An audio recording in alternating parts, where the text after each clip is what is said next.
Between 1950 and 2000, Western governments and NGOs spent $2.3 trillion on foreign aid. But many development economists wonder whether that money was spent in ways that actually led to real, lasting improvements in human well-being. Is there a better way? Most foreign aid programs are based on a top-down model, with governments, NGOs, and experts deciding what the poor need. But there are 4 reasons why top-down systems are often ineffective. First, top-down systems lack local knowledge.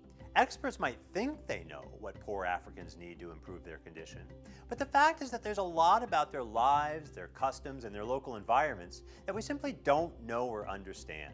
Whatever plans we make for them, without the benefit of that knowledge, will likely be ineffective and could be disastrous. To give just one small example, when Jeffrey Sachs Millennium Villages project gave high-yield seeds and fertilizer to a village in Uganda to help them grow their maize more effectively, it worked. Crop yields increased by almost 300%.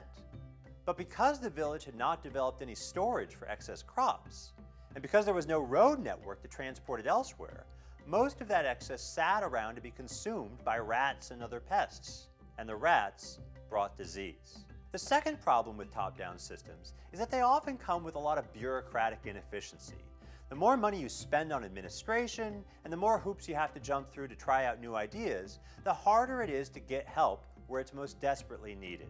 Third, top-down systems often work by channeling money to the poor through their governments. But since those governments are often inefficient or corrupt, much of that money never actually makes it into the hands of the people who need it. In fact, by making corrupt governments richer, it sometimes makes the problem even worse. The brutal dictatorship of Robert Mugabe in Zimbabwe is a tragic case in point. Finally, when top-down programs fail, they fail big. Spending a lot of money on a single program means that if you miss the mark or there are unintended consequences, those failures can have a massive destructive impact. And the bigger the program is, the harder it is to change course and learn from your failures.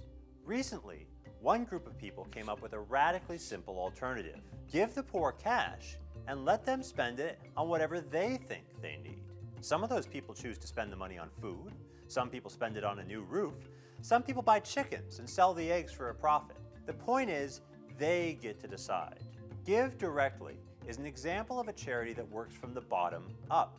Rather than trying to figure out what the poor need from the outside and then coming up with a grand plan to give it to them, Give Directly empowers the poor to make those decisions themselves.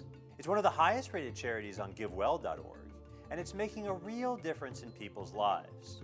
And unlike foreign aid, Give Directly is a voluntary charity, which means it only has money to work with if you decide to give it to them.